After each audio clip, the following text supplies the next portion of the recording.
നിങ്ങൾക്കൊക്കെ ഈ പൂക്കളും ചെടികളൊക്കെ ചിലപ്പോൾ ഇഷ്ടമായിരിക്കും അല്ലെ. അപ്പൊ നിങ്ങൾ നഴ്സറിയിൽ നിന്ന് നന്നായിട്ട് പൂ ഉണ്ടാകുന്ന ഒരു ചെടി വാങ്ങിക്കൊണ്ട് വീട്ടിൽ കൊണ്ടുവച്ചു. എന്നിട്ട് നിങ്ങൾ എല്ലാ വളം കൊടുത്തു, ബാക്കി എല്ലാ കാര്യങ്ങളും നോക്കി, പക്ഷെ ഇതിന് പൂ ഉണ്ടാവുന്നില്ല.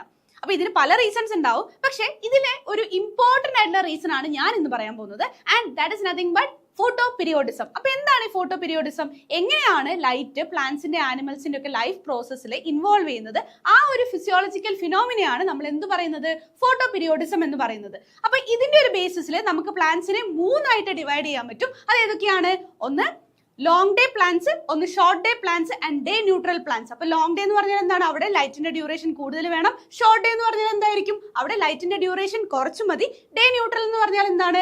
അത് ഫോട്ടോ പീരിയോഡിസം ഒരു തരത്തിലും അഫക്ട് ചെയ്യാത്ത പ്ലാന്റ്സ്. ഓക്കെ, അപ്പൊ ഈ ഒരു പർട്ടിക്കുലർ ഫോട്ടോ പീരിയോഡിസം എന്ന ഫിനോമിനെ അഫക്ട് ചെയ്യുന്ന ഒരു ഇമ്പോർട്ടന്റ് ആയിട്ടുള്ള ഫോട്ടോ സെൻസിറ്റീവ് പിഗ്മെന്റ് ഉണ്ട്. സോ അത് ഏതാണെന്ന് കണ്ടുപിടിച്ച് എല്ലാവരും ജസ്റ്റ് കമന്റ് ബിലോ. അപ്പൊ ഈ ഒരു ഫോട്ടോ പീരിയോഡിസം എന്ന് പറയുന്ന ഈ ഒരു കോൺസെപ്റ്റ് ആദ്യമായിട്ട് മുന്നോട്ടേക്ക് വെച്ചത് Garner and Allard. Okay, thank U.